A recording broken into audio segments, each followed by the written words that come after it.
Hey there, folks. It's the frequency from beyond space and time, at the same time, every time. You're listening to Mad Tower Radio. Hey everybody, welcome back to another episode of Mad Tower Radio. It's Friday, for us at least. Whatever day of the week you're listening to this, I hope you're having a good time. Mm-hmm. And, just ready to be back behind the mic and kick off my weekend with some Mad Tower Radio recording. I had a week. I don't know about you, Christian.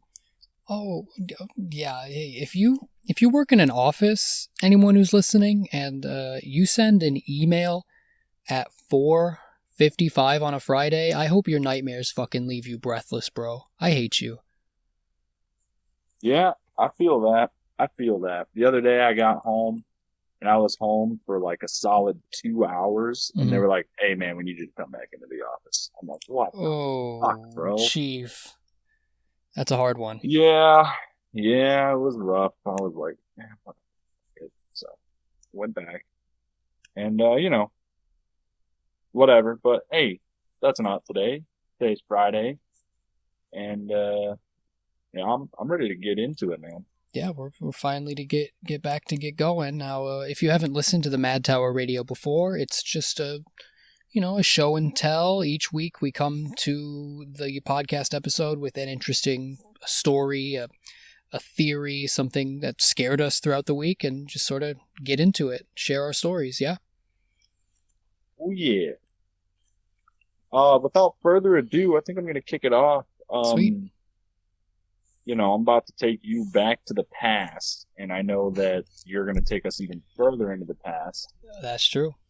But what I brought for you today is the tale of the man who is credited as the father of occultism in Western society, known as Pythagoras. Pythagoras. Now, okay, the triangle guy. Now, can you go ahead and tell me whatever you know about Pythagoras? He's, I'm assuming, a Greek.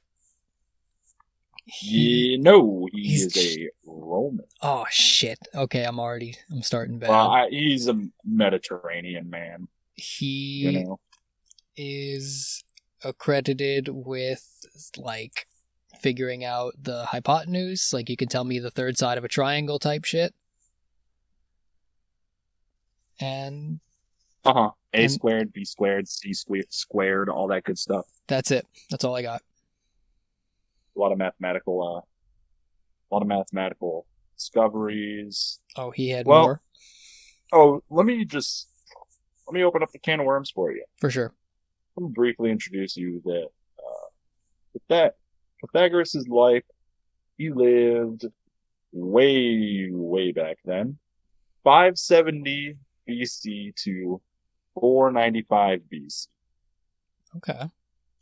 So, he was born on the island of Samos, somewhere in the Mediterranean. And everybody, disagrees. His upbringing is disputed, right? Because this is so far back in history that, it's, barely recorded, you know? Mm-hmm. This is, really, really old stuff. And he's also one of those figures who was not only, a proven real fucking person, but their life is mixed in with, myths and legends, similar to Alexander the Great. Yeah, for sure. You go back that far and history becomes myth and myth becomes history. It's kind of hard to tell the difference. Right. Like some of the myths say that Alexander the Great was like a demigod, like a son of Zeus. He did have a two-headed tree that he talked to. That part's real. Yeah, all sorts of crazy shit about these people who were real, But, so he leaves the island at some point in his adolescence and goes around to study, and it's also disputed where he studied. Now, some say that he went to Egypt, and he was big and popping in Egypt.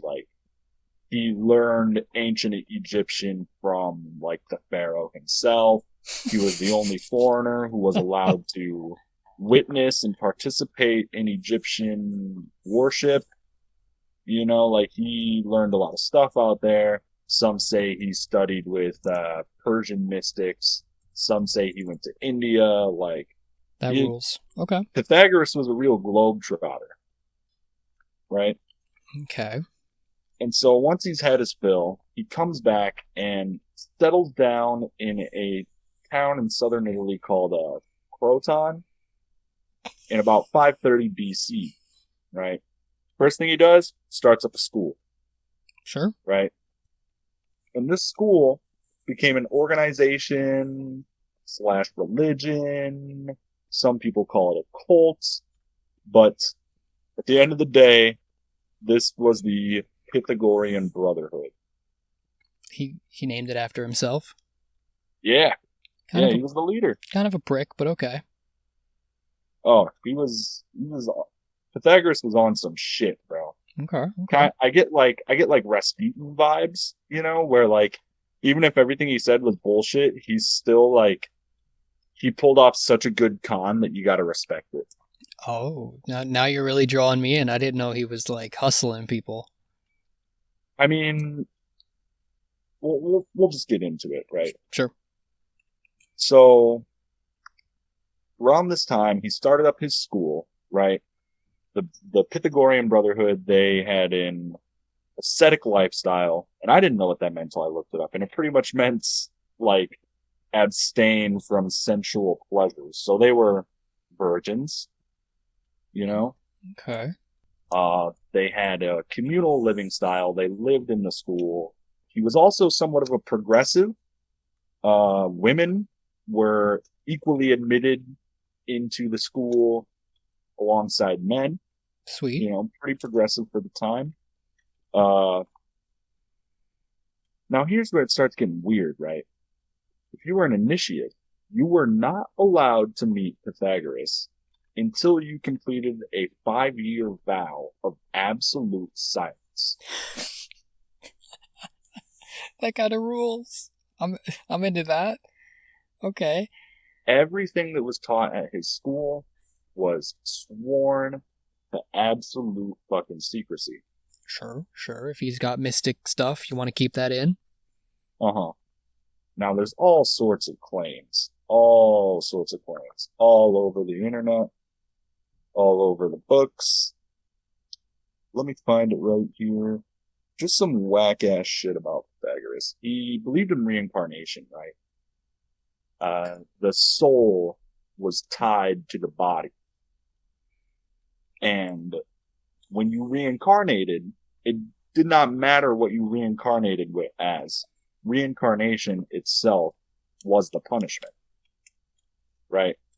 If you reincarnated in, it doesn't really have a name for it, but like this ascendant realm where you could be with the gods and the higher beings, like that was, you made it then.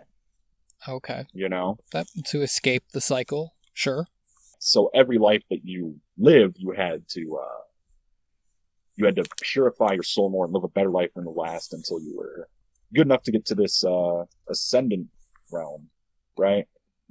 Now, go ahead. Is he messing with the Greek pantheon? Is he talking about chilling with Zeus? Yes. Yes, he is. Okay. Right. Let me just read you some of his legends, right? Sure. Aristotle claims that Pythagoras had a golden thigh. Others claim that it was like a golden shin bone, but like part of his leg was golden. And he displayed this at the Olympic Games to prove that he was the son of Apollo. Oh, okay. So he actually is a wizard. He wasn't just like fronting it. Okay. Yeah. Some people claim that he's a son of Hermes, but pretty much he was a demigod of some sort. He was supposedly seen once at both Metapontum and Croton at the same time. Okay. Pythagoras crossed the river Kosas, and several witnesses reported that they heard the river greet him by name. Now here's where it gets fucking wacky to me, right?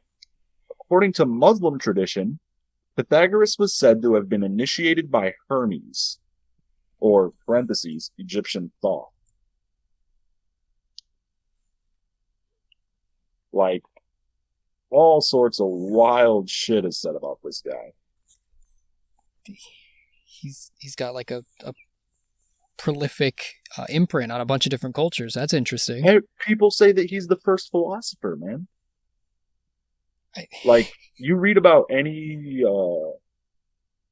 philosophers, any of the big ones, Plato, Aristotle, Socrates, they're all like, oh yeah, dude, love Pythagoras.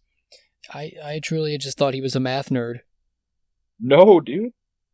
This man was out here just going fucking nuts. Right?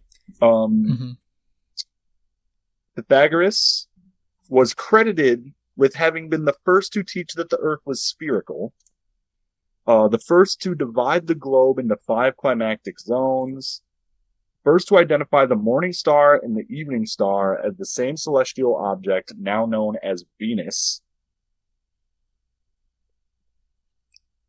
Oh, he was just going in. Okay.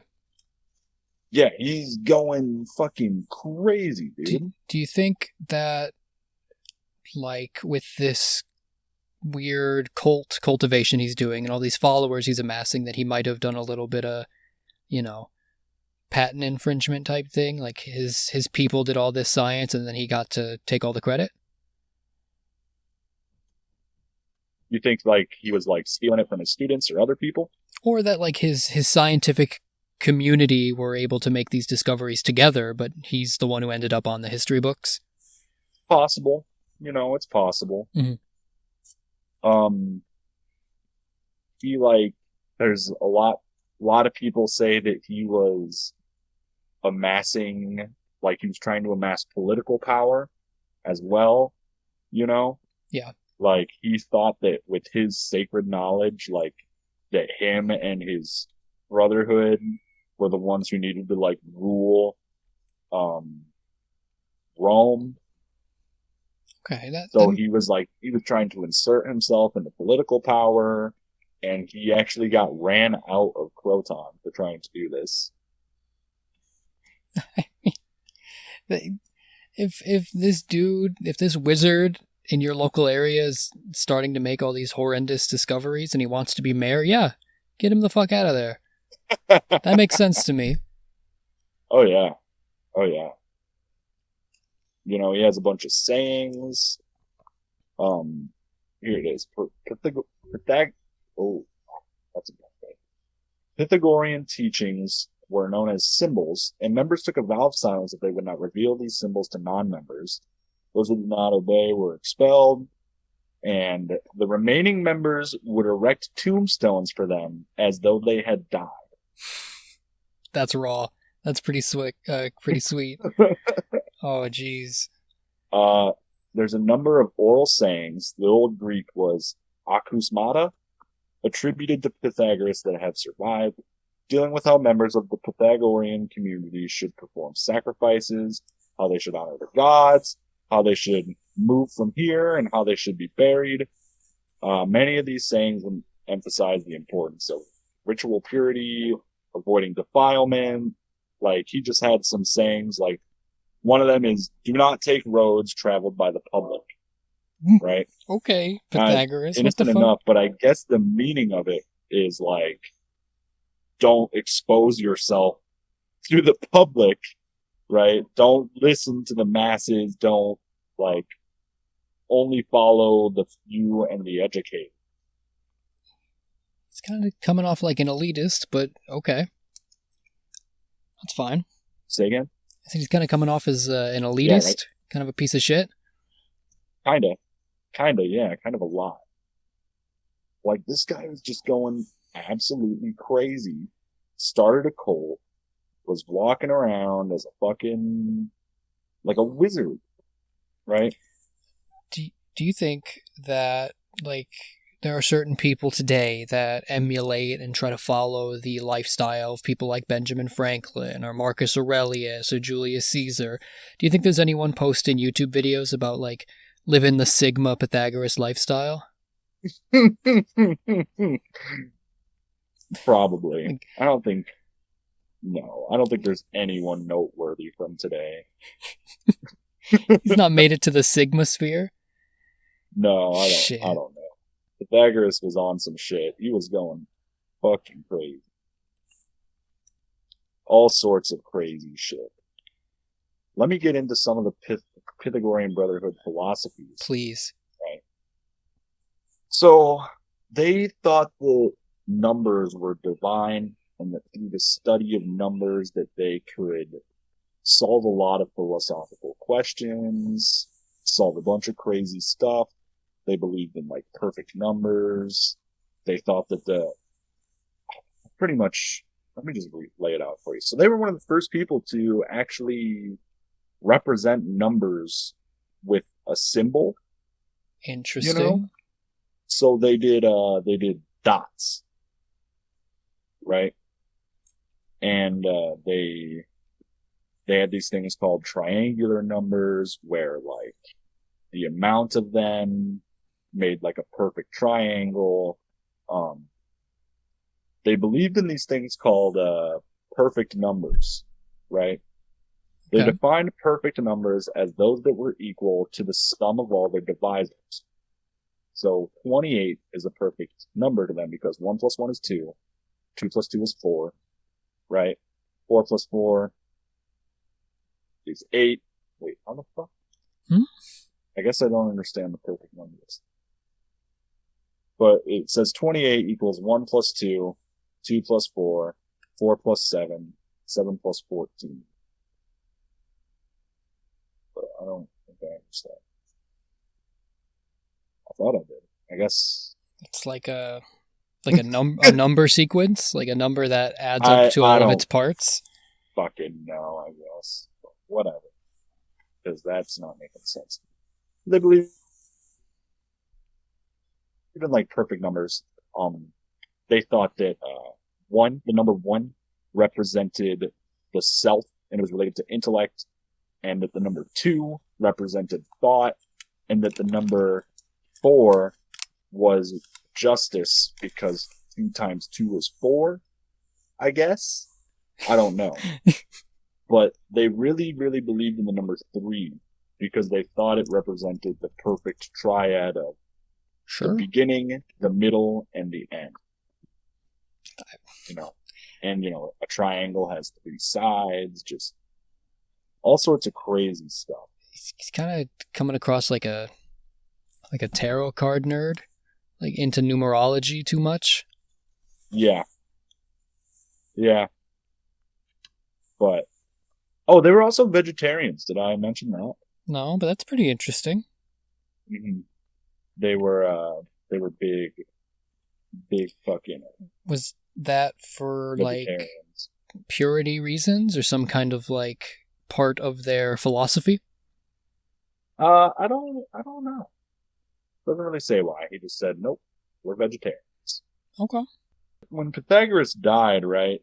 Yeah. That's when all his secrets started leaking out. That's when everything nutso started coming out.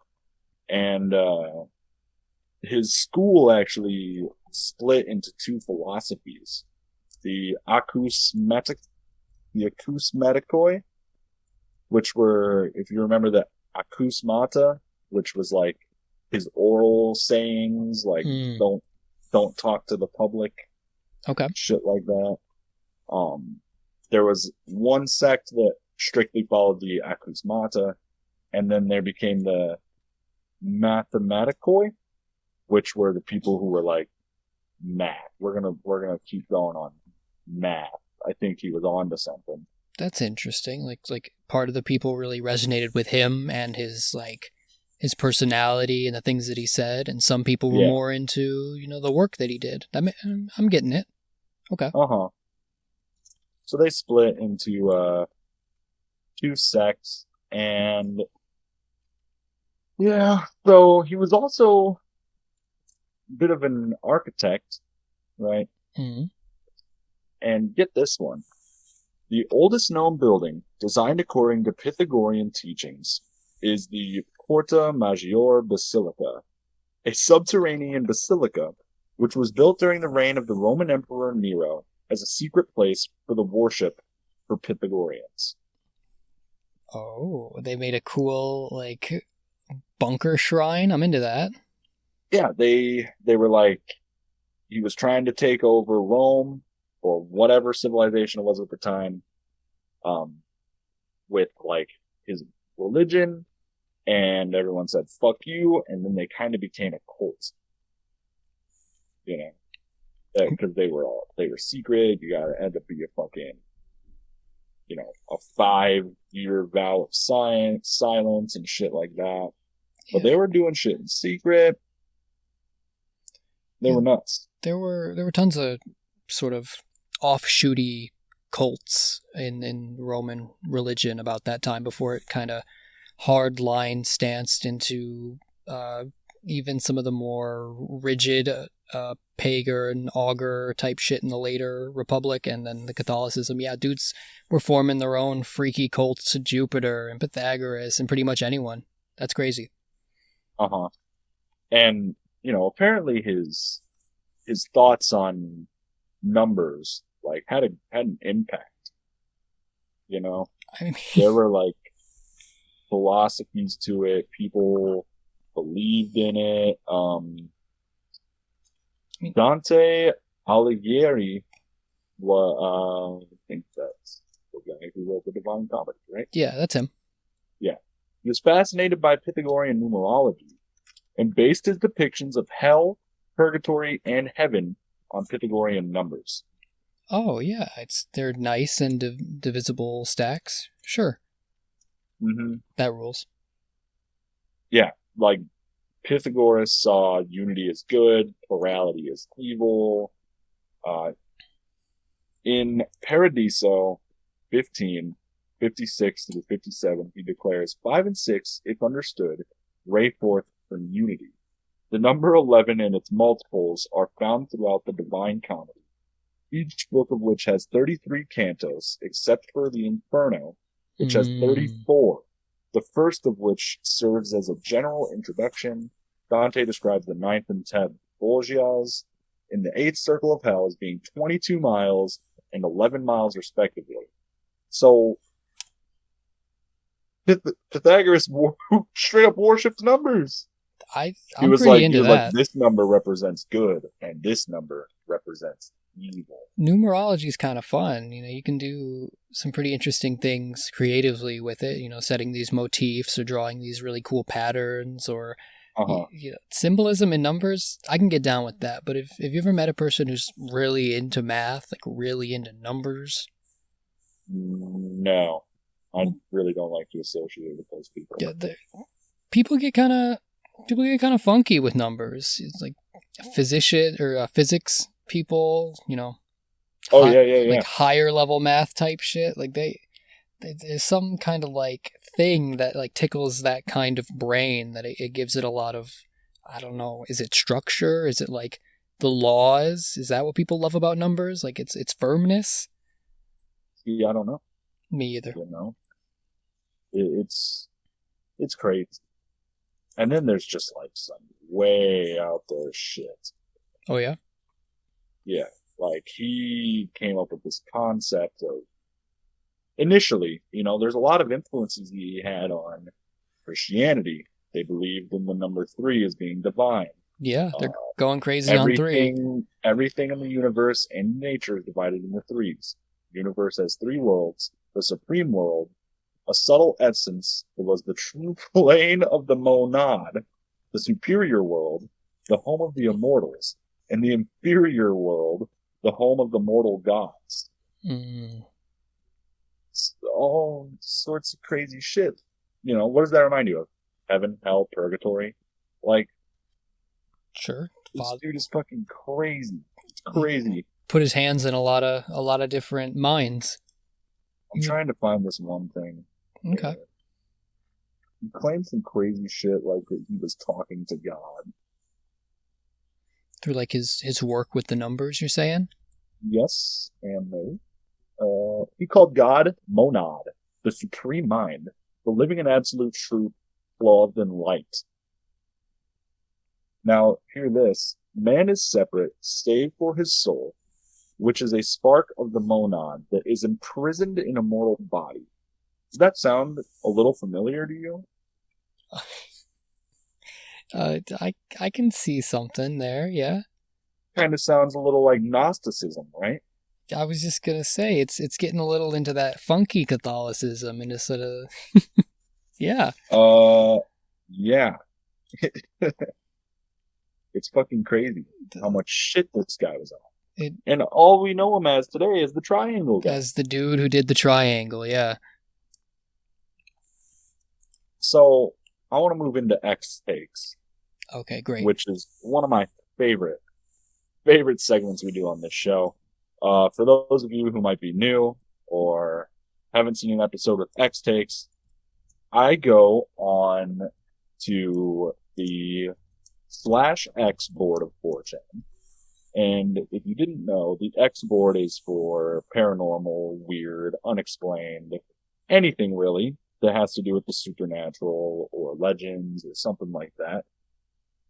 But I went on there and I posted the subject, Pythagoras and the Pythagorean Brotherhood. What were their true motives? Do any of you guys believe the legendary aspects of Pythagoras' life, like he had a gold shin bone, went to the underworld, communed with gods? What's going on here? First reply, you never existed. Oh? And to that reply, someone goes, shut up, dude.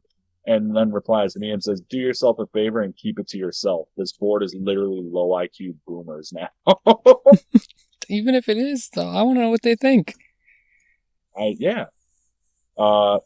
Man named Seeker goes, he recited the Iliad and the Odyssey backwards and became enlightened. Okay. All right. That's sick.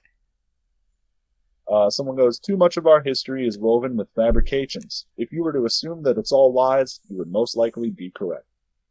Fair enough, I suppose. Someone else replies to the first guy and goes, who cares if anyone existed or not? The fact that their knowledge and influence is here is enough. I get where he's coming from. Even if he's not super real, he's a pretty prominent figure in our minds and our culture, so he damn well might as well have been. Yeah, right? Like, we just talked about it. Socrates, Aristotle, Euclid, Plato, the fucking influence the Divine Comedy, Pythagorean Theorem. That's taught in fucking elementary school today. Yep. Whether it was a group of dudes using Pythagoras as a front man or as like a symbol or like something that they can reach out and affect people, it damn worked. 2,500 years later, sure. Next we have a reply from someone named the Erebus, and they just go, gnosis and mythopoetic imagination. Completely false. No idea what that fucking means. They had me at the beginning. I was like, yes, the Gnostic man's coming out to tell me. You're ready. There's a couple people here talking about, like, the stonemasons, the Freemasons.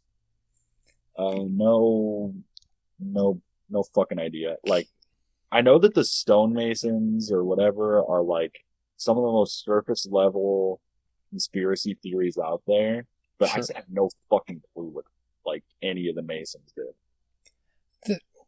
It was just a bunch of rich dudes who sit in fancy fucking houses and they smoke pipes and they don't do shit. It's just like a gentleman's club. Yeah. Well, pretty much. Somebody compares him to Buddha, Krishna, Jesus, like a religious figure. That's pretty high praise for a math dude. Yeah. Somebody replied to me and goes, what were the true motives? And then goes, anti-fava bean lobbying. I don't know what that means. Anti-fava bean lobbying? I don't know what a fava bean is. Like, I ate his liver with a fine Chianti and fava beans? Maybe. Like Silence of the Lamb? Okay. So here's where some wacky shit starts to surface. Surface.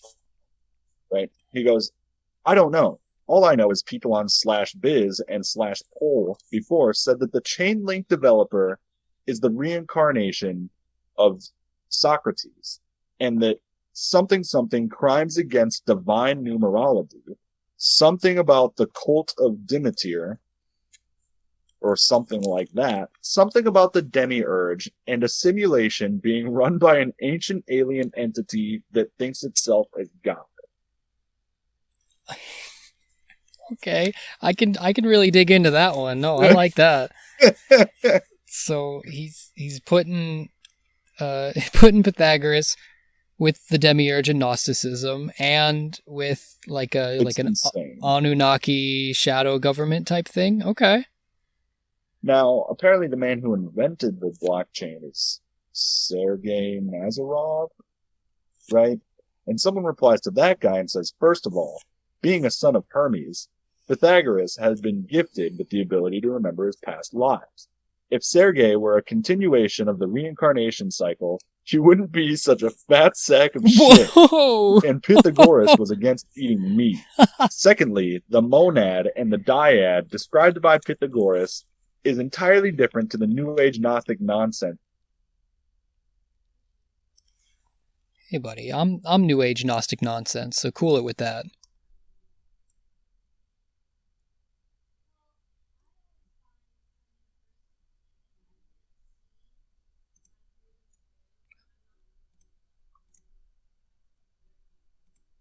Hello?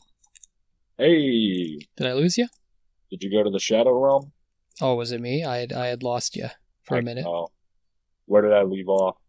You had... The last thing you said was New Age Gnostic nonsense?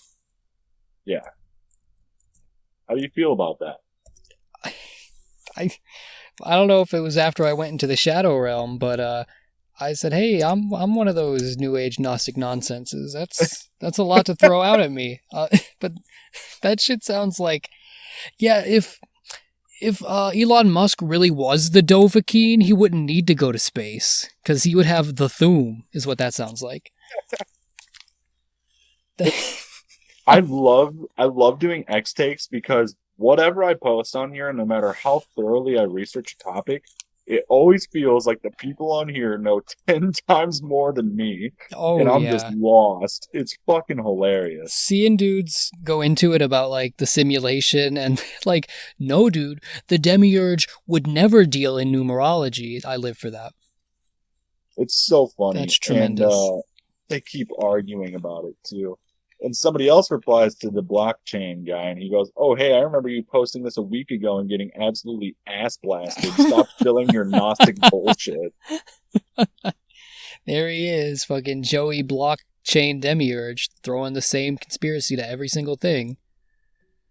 So, oh, man.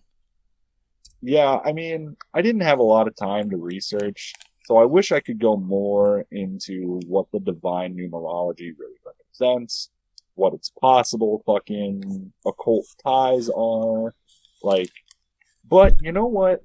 There's still a whole bunch of shit here that I didn't even get to look at, so maybe we'll do a Pythagoras part 2.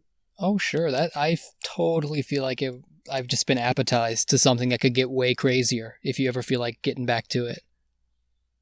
I might, because, like, every time I click on a link about Pythagoras, I'm like, what the fuck are you talking about? It's more shit that I don't even notice. You know? Yeah, no, this dude seems ripe, absolutely prolific with some fun stuff. And you just thought he was the triangle guy. It's crazy. I've been sufficiently proved wrong. No, you got me. Opened your eyes to the Pythagorean Brotherhood. Well, when you had reached out to me and said, hey, I'm going to do this cult to Pythagoras, I was like, okay, it's going to be some dudes who, like, love triangles, and they put the fucking eye on things and something like that. But this is pretty sweet. This is good. No, dude. He was fucking wild, bro. People credit him as the first philosopher. I think he's more like the first, like, Ramtha, the first cult leader. Like, it's when you were talking about it at the beginning, it kind of felt like he, I don't know if this is true or not. I don't know what like other cults or religious institutions were doing at this time, but it felt like a beginning of monastic orders, kind of like living the secluded, religious lifestyle, the pure existence type thing. Yeah, it's pretty interesting to think about. It's super cool, you know, and it's one of those figures where, you know, half mythology and half like actual shit he did. Like, I didn't fucking know that he discovered Venus. I didn't know that he was proposing the Earth was round. Oh yeah, people who think that ancient civilizations thought the world was flat, they're trying to sell you something. You're dumb. You're dumb. You're dumb. It's round, bro. Come on. Columbus contributed nothing to this world. You're dumb. Everybody thought that the Earth was round. They were like Greeks were out there fucking proving it with sticks in the ground. Except for dudes at the fucking Circle K. They're the only ones who think the Earth's flat. It was an insult in that period to fucking be called a flat earther. Fuck you. Oh my god. Pythagoras rules, bro. I didn't expect that. I didn't expect you to take such a firm stance against the flat earth.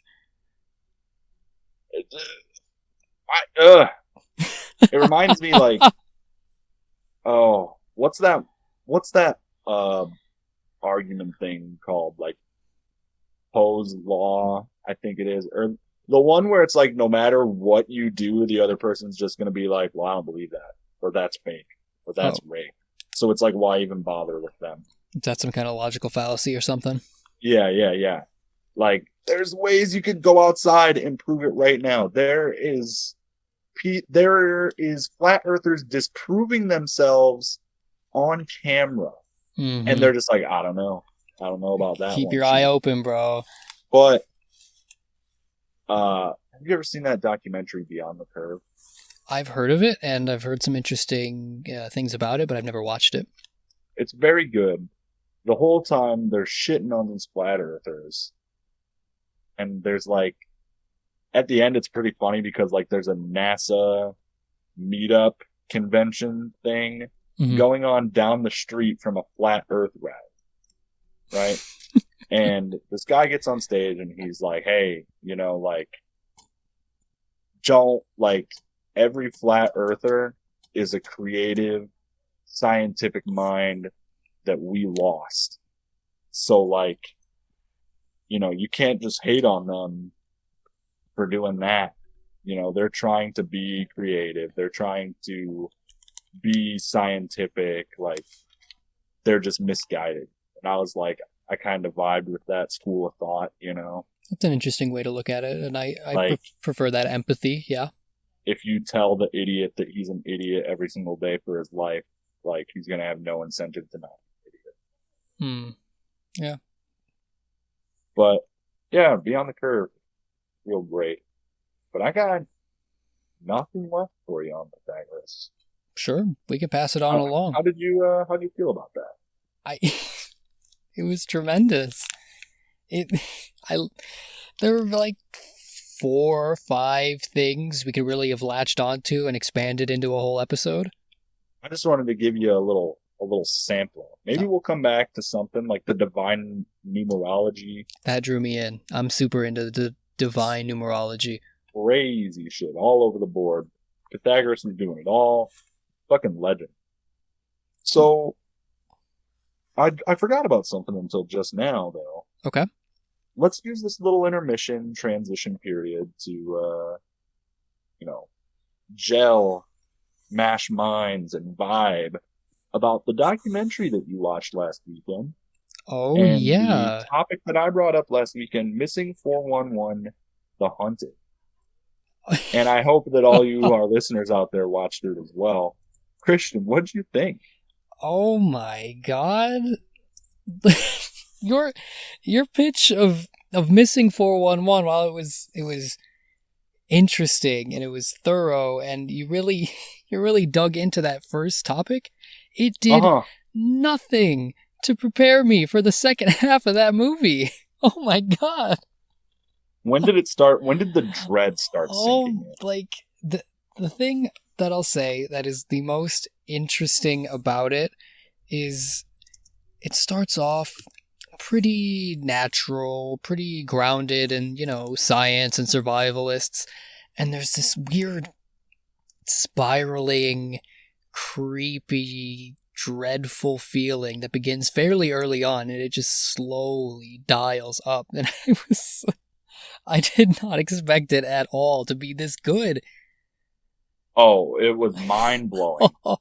By the time you go into the second Feel free to spoil it.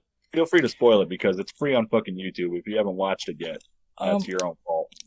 First spoiler, they're just going to show you a dead body on that screen, so be ready. They're going to drop it. No warnings. there's no warning. He's going to be like, hey, here's a dead chick.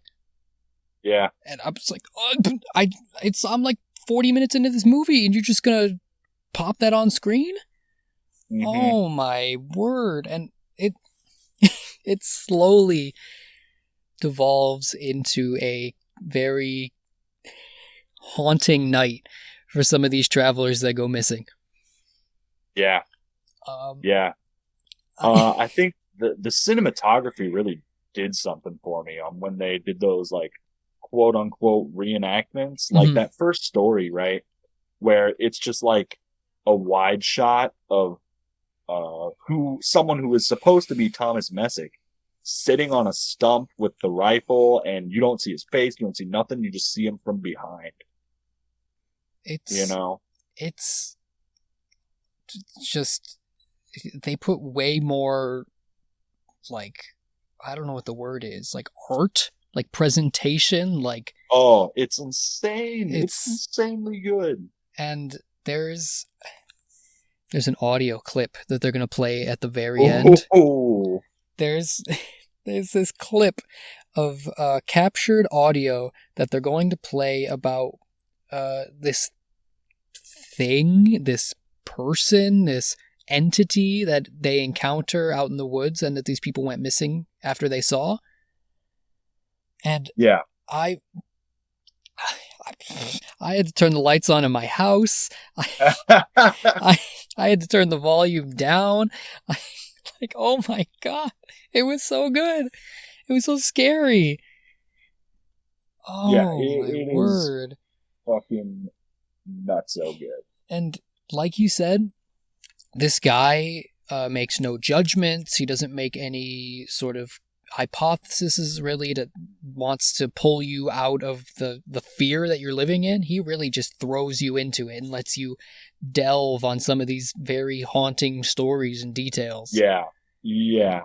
No, like, scrap of hope at the end, no light at the end of the tunnel. He's just like, welcome to the abyss that is missing 411. He's like, I deal with this every day. Dudes. He's like, he's just like, hey man, if you didn't know, sometimes people just vanish out of thin air and there's no fucking explanation. Sometimes, so be careful in the woods, bud. Sometimes they'll, like, drop all their clothes, leave their gun on the ground, and just walk out into the woods. Mm-hmm. And I loved it. It was way, way better than I thought it was going to be. And it's free on YouTube for you to enjoy. It's free. Go watch Missing 411 The Haunted. Absolutely. And what do you think about that noise at the end? What do you got for me? The noise clip? Oh my god. That's the worst part. Spoiler for possibly the best part of the fucking show. They go to... This guy has a campground out in the middle of bumfuck nowhere Yellowstone. And it's illegal, but they have like a giant fort up there. Not fort, but they like have a giant log cabin built around a giant tree that they all hang out in. And they go camping up there, drink some beers, start a fire, just hang out. And they said that one summer they were like just hearing some wacky ass shit. Yeah. And so they recorded it the next day. And they were hearing some wacky shit. and it's one of those scraps of truth kind of thing. And they sent it into a university, and the university comes back, and they're like, yeah, man, whatever was making those noises is not a human. It sure as hell didn't sound like a cat. Like, I've been out in the woods when the bobcats are screeching. Haunting. Oh, my word. And the one dude, I believe, was pushing there's something out there that's intelligent that we just haven't met yet. Yeah. But it gets fucking nutso towards the end of that show. All right. That's it. Go watch it. That's Christian, all I can say. Bring it on. I'm excited for your topic. Okay. I'm going to get into it. I found it super interesting that both of our topics were these ancient reimaginings of things that we kind of take for granted today. Like dudes talking about. We're taking you back to the past today. Yeah. Like, most people, they think of Pythagoras and they're like, cool, the triangle guy. And most people think about Noah and they're like, okay, it's the dude with the boat and he got 2 elephants and he got 2 fucking cockroaches. No big deal. 2 mosquitoes. Yeah, that son of a bitch. Could have left those behind. So, the topic that I want to broach before you today is the idea that there were, at one point, a race of giants that walked the earth. Yeah, that was the only teaser I got this week, was that you were just like, well, I'm going to teach you about the pre-flood giant race. I'm like, yes. Huh? Now, the idea of the pre-flood giants is that they're existing in a Old Testament kind of world. And I'm talking about the good half of the book, the stuff that goes fucking crazy with the mysticism and the demons. That's all super my jam. First half, when God was getting pissed. Yeah. So this offers a reimagining and a reexamining of why God would want to flood the earth and maybe wipe the slate clean from a world dominated by mixed breed angel giant monsters that roamed the earth. Oh. That's how these things came about, supposedly. Yes. So before we get to the hot parts of the Bible, I'm going to bring it into the more scientific half. And we're going to, just like the hunt 411 missing persons, we're going to get a little crazier as we go along. Sure, send it. So, have you ever heard of the Black Sea Deluge theory? No. There are a number of, geologists and historians in various intensities that say that... Sorry, it was getting a little staticky. I let it pause for a sec so I could cut that out. Sure. They're saying that when we were coming out of our last ice age, we had our glacial maximum at about 11,000 BCE. Glacial maximum meaning? That's the highest point for all the glaciers. It's the most ice that we were going to have. That's the most ice there's ever been on Earth? That was the maximum for that ice age. Okay. And as we are getting out of the glacial maximum, these glaciers naturally are melting and adding more water to the environment. And they reached a tipping point specifically in the Black and Caspian Sea, where the meltwater was too much for the environment to withstand, and these huge floods wrapped all the way around the sort of like Turkey, Bulgaria, Caucasus type area. Oh, you mean the beginning of civilization? Yes. Okay. Exactly where, biblical figures are living, where these first civilizations are starting to interact with the world, and that maybe that sort of sets the stage for why a bunch of these cultures have a flood myth at the beginning of their telling. Right.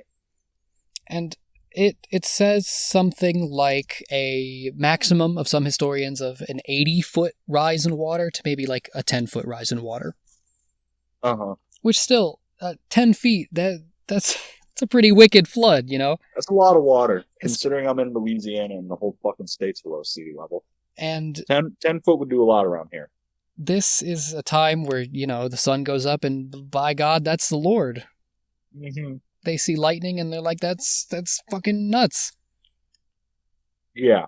So this plants the seeds for a flood myth to invade a lot of these cultures. And so you've been, how do I put this? I feel like I've asked this before on the show. You were raised learning about the Catholicism, yeah? I was raised non-denomination. Okay. Did they talk about Noah's flood? I mean, we talked about it. Okay. We didn't really spend a lot of time in the Old Testament. Okay. So what do you just like from cultural osmosis, from living in the 21st century, what is the reason for the flood? The spirit of man was corrupted after Cain killed Abel. Right? Something like that. Like Cain killed Abel, or is it the other way around? I don't know. Cain killed Abel. Yeah, he's got the mark. Yeah, one of those two brothers killed each other, and that like unleashed evil and impurity in spades into the world. And it got to the point where there was so much corruption and death and just bad stuff that God was like, all right, fuck it, we're trying it again. Yeah, that's generally what I would expect most people to go to that story with. Like, man did something wrong, they invited wickedness, and God decided to wipe them all away. Yeah. Now, this theory is going to suppose something a little different. Okay. So there was a band of fallen angels, you know, a gang who sort of rolled with Lucifer and got cast out of heaven. Uh-huh. And these dudes were called the Watchers. And that kicks ass. That does kick ass. And so the Watchers were, you know, chilling on Earth. You know, they weren't invited into heaven, and they were seeing these first generations of man walk the earth, and they thought that the generations past Adam were pretty hot, you know? Okay. They said that they saw humans and they were like, shoo. I'm going to give you the quote right here, that the sons of God saw the daughters of men, and that they were fair, and that they took them as wives, all of which that they chose. I mean, that was how you described a good-looking person back then. You'd be like, damn, bro, she's fair. She be fair. And she fair as fuck. And so the Watchers mated and bred these half-angelic demi-beings called, sometimes referred to as the Nephilim. Have you heard this word before? I believe the Nephilim came up in... It came up in a previous episode. Might have been the Aldebaran. Yeah, that would make a lot of sense, because the Nephilim show up a lot in the Old Testament, whether they're a race of giants, as they're said to have come from here, or if they're like living out in the world, they're interacting with early Jewish tribes. Like they're thriving out here in the Old Testament world. Uh-huh. And I'm just this stuff is raw in Genesis, and I just have never, I don't really read the good book that much, but I feel like people don't talk a lot about this quote right here, that there were giants in earth in those days, and also after. I was gonna bring that up. Yeah. Does it say anything about like Nephilim being left over after the flood? Because there's characters in the Bible that are depicted as that in the New Testament. Well, actually, I don't know what fucking Testament they're. Well, I know they're at least after the flood, but like Samson, Goliath. It's a damn interesting thing that you said that. So the Nephilim are these heroic race of beings, and so yeah, you said heroic, right? Yes. Were they not were they not judged for the sins of their fathers? Because I'd have thought that God would be like, no, you're a product of the fallen angels, fuck you. The use of heroic in this context means, or is trying to denote, larger than life, like legendary. Oh, okay. Like rare. Does it say anything about that though? What I said? Oh yeah. So the whole theory of it is that God sent the flood to wipe out the giants. Oh. To rid the earth of these beings, so that humanity could start fresh. Okay. And that there's a belief that some say the Nephilim and these giants roaming the earth would make it so that Jesus Christ couldn't come and be the savior of man. Like, that was interrupting the plan. So it turns out, in this telling of the story, God says, nope, we're going to wipe it clean. We're going to start the world over with a single family, and that is going to be Noah. Did Noah do anything special to get picked? He was a holy, faithful kind of guy, good lad. Just a good dude. But it was also believed that his genes were pure human. He had no Nephilim in him. Damn, so were they that ravenous? There was such a commingling that it became a problem. Oh, I see. And so it was hoped that Noah and his pure-blooded family would survive the flood, and we could live in a world without them. So this part's going to get a little much if you're not really into music theater, but have you ever heard of the show Children of Eden? Nope. It's, a Bible show. They talk a lot about Noah. They spend a lot of time with him. And they spend a fair amount of time on Noah's kids. Because his kids were on the ark with their wives. Ham and Shep both brought a wife, and there was another one, but nobody cares about him. And there's a belief that, and people are shitting on Ham. They say that he's the bad son in Noah's flock. And they believe that he married a woman with Nephilim genes, with a bad heritage. And that because Ham and his kind of corrupted wife were able to survive the flood, the Nephilim genes moved past the flood and didn't make it so that they didn't get wiped out, Right. And that so as the earth was being repopulated, as, genes were being spread, they were able to remanifest themselves and take their spot back in earth. And that's where we get people like, Goliath. There's a lot of talk about the tribes of Israel after they leave Egypt. They have to deal with, the Canaanites and these demonic, larger-than-life people that are living in the area. Mm-hmm. And it's believed that these larger, semi-giant creatures are some of those Nephilim that survived the flood. I see. And so, if I could pull it back for a minute, there's a number of corroborating myths with the giant theory. There's a pretty big, how do I describe it? Like an itch in the archaeological community talking about why are some of these really ancient Syrian cities so big? Like I'm talking Anor Londo style, like huge gates, huge doors, and these arches. Yeah. And some want to say, those are the giants who made it through. That was to accommodate the Nephilim. Yeah, so that's the big boys could have their own city.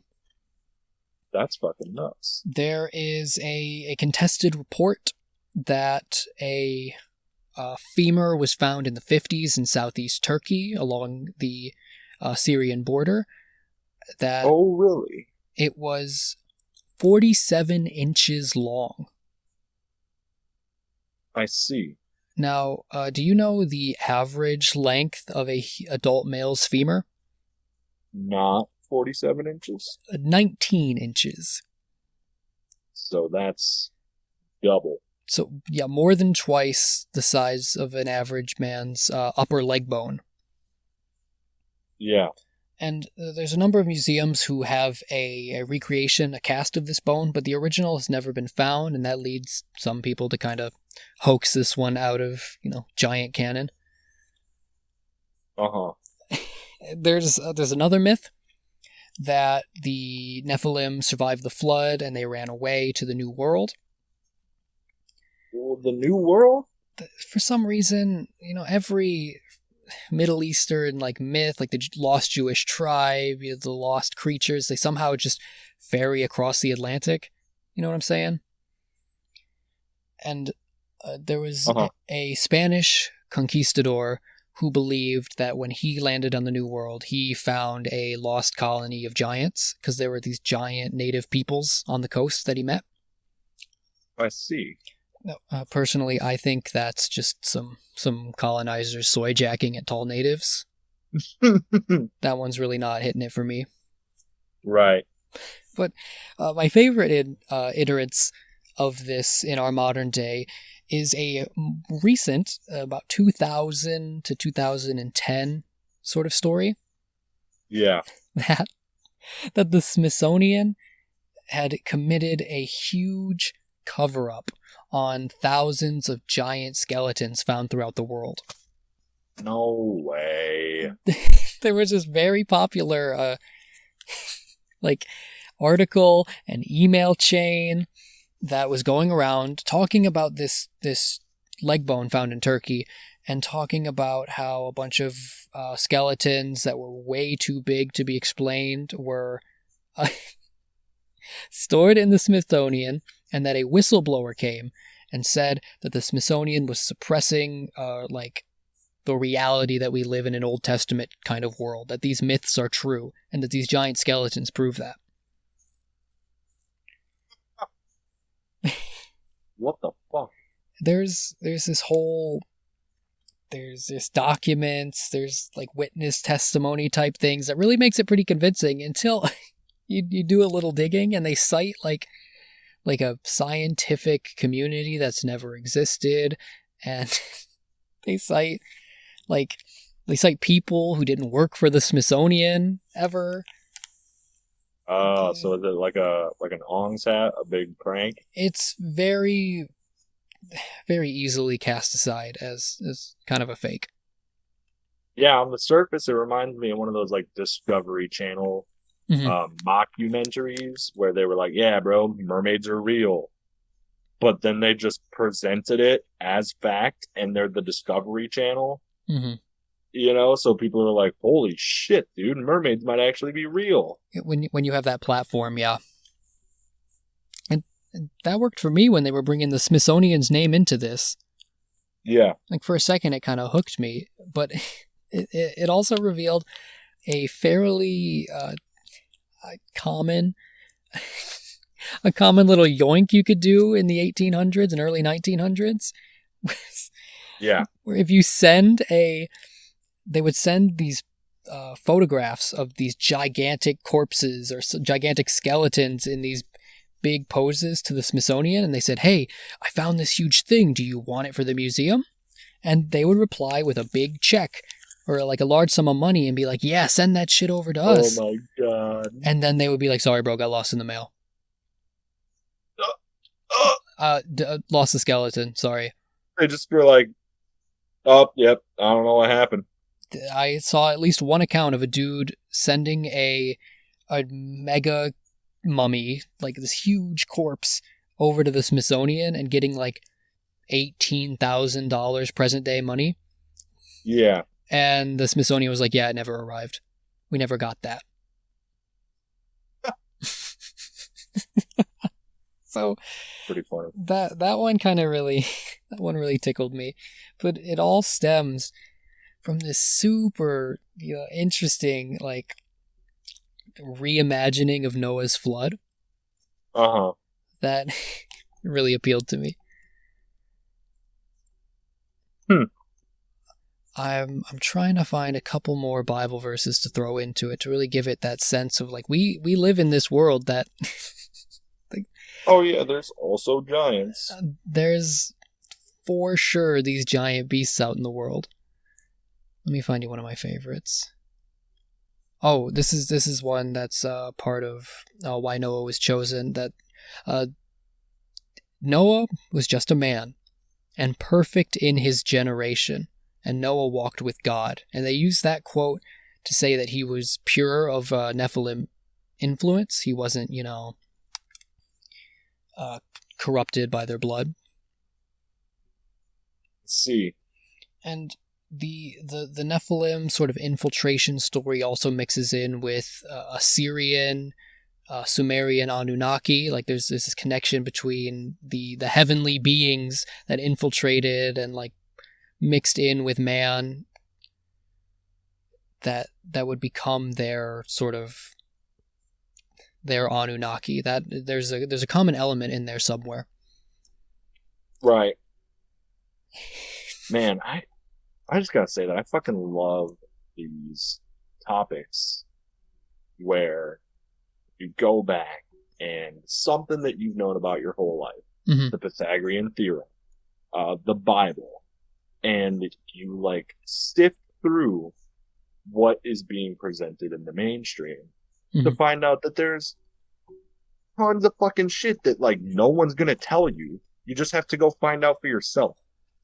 That's what really drew me into this too. Like this boring little Bible story that I always hear is actually kind of crazy, kind of awesome. Like I'm sure you'd learn a lot if you were studying theology or if you were studying philosophy. But I'm not studying either of those. So if I want to learn about fucking Pythagoras and his cult and how the fucking number 3 is the answer to all things, I gotta go look for myself. But that's why we're here, so that you don't have to. Absolutely. No, I'm glad. Or Christians over here fucking doing the Lord's actual work, trying to get them to release the director's cut of the Bible. Like, I need it. I want the Dead Sea Scrolls. I want the Book of Enoch. I want the Apocryphon of John. I want the Genesis Apocryphon. Like, release the director's cut of the Bible. I was so in love with those History Channel shows growing up. Of like the secret Bible things. Oh my god. Oh yeah. Release it. Give me the tapes. Somebody with more energy than me put together the director's cut of the Bible. There's another me in a different timeline that studied theology and releases the tapes. Yeah. There's a me that whistleblows the demons in the Vatican. Trains 40 years as a deacon, finally works at the Vatican and just like breaks into the vault like it's national treasure and makes off like a thief in the night. I like open up the Hell's Gate, or I find out that one time that like John arm wrestled a vampire. Oh yeah, that's way up my alley. Oh yeah. But that's the cut and dry of it. There's giants among us. It's circulating in our blood today.